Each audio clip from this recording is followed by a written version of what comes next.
So violin is flat, and let's try that. We work step by step. Because you should have the feeling that the violin is very stable there. Yeah. See? Yeah. Now, there's another thing, sometimes, these right here, Yes. these two connections, muscular connections, are very important. This has to be completely relaxed. Okay. Because once this, sometimes when the person's playing, Yeah. and this starts to tighten up, this also pushes the violin here because this comes up. Okay. And next thing happens, the violins start to fall that way. Yeah. So sometimes if you start to feel unstable here, when you're playing, just make sure this is very relaxed, and sometimes your violin will come back. Okay. You see? Yes. Yeah. That's better. Now let's try that open string again. It's going to sound better. Right. See? Now I'll tell you. See, now now I understand more about your playing. You have to think this way. If your violin is like this, now gravity is not helping you. Yeah. To get a sound now, I have to push Yes. the bow into the violin. But actually, if the violin is here, you know, I can get this much sound with nothing. Yeah. So as soon as this,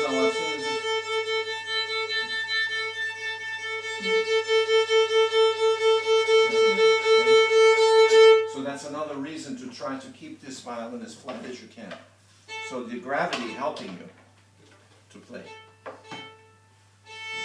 better, yeah? It's a better sound. See? No.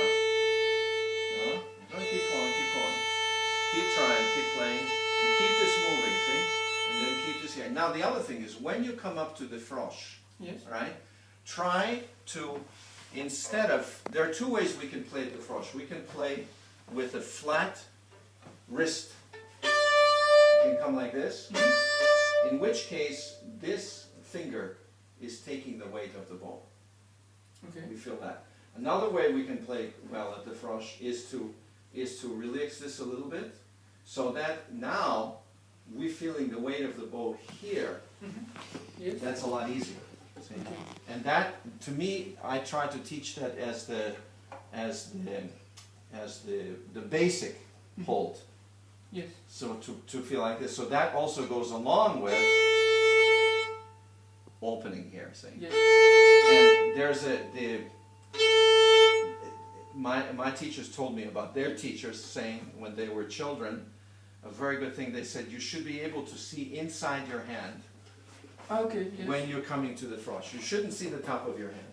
Yeah. Just as this to begin, right? Mm-hmm. So we have this. So we have this allowing this to come. You can exaggerate for a while when you come in, so that you really feel, see, the Yes. weight of the bow in here. Try that. That's better. Yeah. Right, yeah. And then let's try to get this now. Let's try to get this here, right?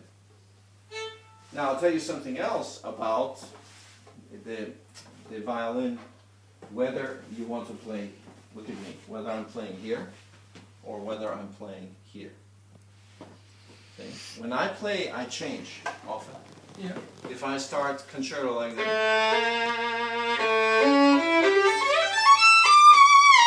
for example, that whole maybe first page, I'm playing in this position.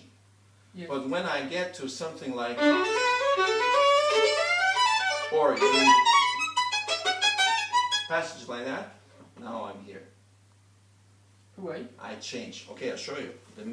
There are a few reasons, but main reason is this. If I put my hand like this, and very relaxed, and I make believe this is strings now, right? Yes. So, look it.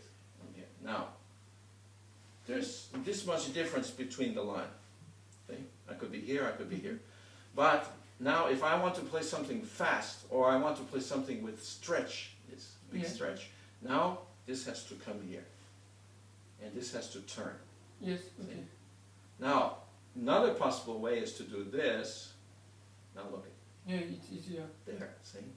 So most violinists, and very good violinists, if you watch them, they have various positions of the violin for that reason.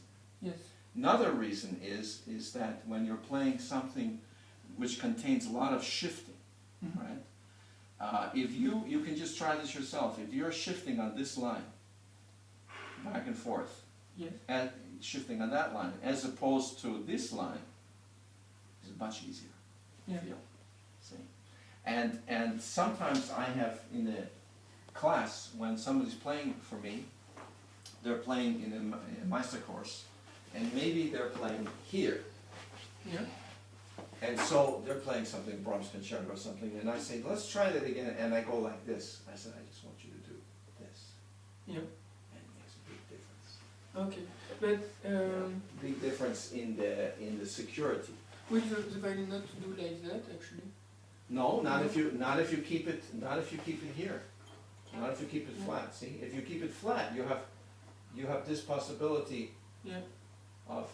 In other words, you're not doing. Some people think they're going to do this. Yes. That's not it. The violin has to rotate. Okay. Be able to rotate. See? Yes. This is in a way the center of the rotation. Interesting. Yeah. Yeah. So you should play more. You should try when you start to practice to try to feel line of your shoulders and line of the strings. Okay? Yeah. Now you're taller than I am. You have longer arms than I have, so you can play more in this position exclusively almost. Actually, I had problems with wrist. Oh yeah. I cannot do more than that. Okay. Well, that's and sometimes I have problems to go to the. okay. Then I tell you the solution. Okay? That's very good. I'll tell you the solution. You can see some players, for example, they play and here, if the wrist is flat here, usually when they come here, now they have an angle. Yes. Now, some players who play with the wrist more like this, when they come here, now the wrist is straight. Yeah. You need to be more of that kind of player.